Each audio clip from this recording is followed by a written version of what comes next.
For everything said of him, as the thing erupts within you, you experience.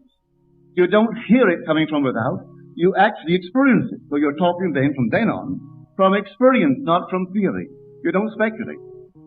If he was born from above, and you are born from above, if the infant child is brought to you as a sign of your birth, as it was brought in the case as recorded in Scripture, and if there are witnesses there to record this birth, that the child was not the thing born, the child was the evidence of something that was born. God was born. So you're told in Scripture, and this shall be a sign unto you. What sign? You shall find a babe wrapped in swaddling clothes, lying in the manger. So they went in haste, and they found just as it was told. They found what? The sign of a birth. The child wasn't the thing that was born. That is the symbol of a birth. Well, what was born? Man was born as God.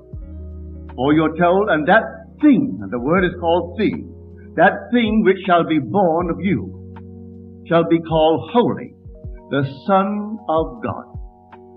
So when you are born, then that is the thing. Well, how do I know that I am born from above? I felt the whole thing coming from outside, that is from the whole head exploding, and something is coming out, and I'm coming out of a grave. But within a matter of moments, here comes the child.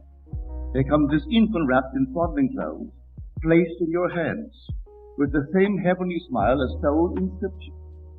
And then the whole thing dissolves. On the heels of that, a few months later, comes the discovery of the fatherhood of God.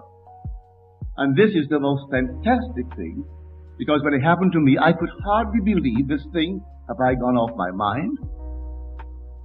I went to bed quite innocently, in a normal manner, as I did night after night.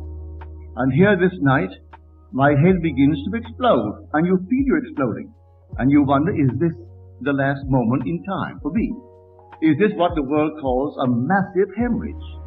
Not having had anything wrong with my head prior to this, you entertain this thought because the whole thing is just simply intensifying. And your head becomes more and more vibrant, and you can't arrest it.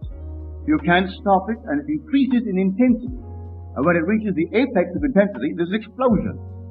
And all of a sudden, standing before you is the David, not a David, but the David of biblical faith.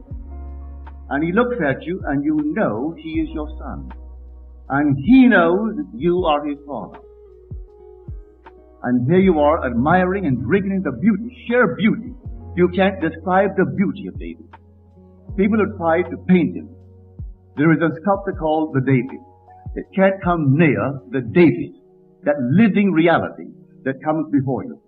Well, who is he? In Scripture, Jesus said, he called me Father. Well, Jesus tells us in the Scripture that I am the Father. He who sees me sees the Father. How can you say, show me the Father? Have I been with you this long, you do not know me, Philip? He who has seen me has seen the Father. And if I am a father, there must be a son. And then where is my son? And here comes David to fulfill Scripture, for he only comes to fulfill Scripture. For the prophecy was, and these are the words in the mouth of David, and the Lord said unto me, thou art my son. Today I have begotten thee. Read it in the second Psalm. A psalm written 1,000 years BC. And these are the words of David. Now the 89th Psalm, and the Lord now comes upon David. I have found David, and he has cried unto me, thou art my Father, my God, and the rock of my salvation.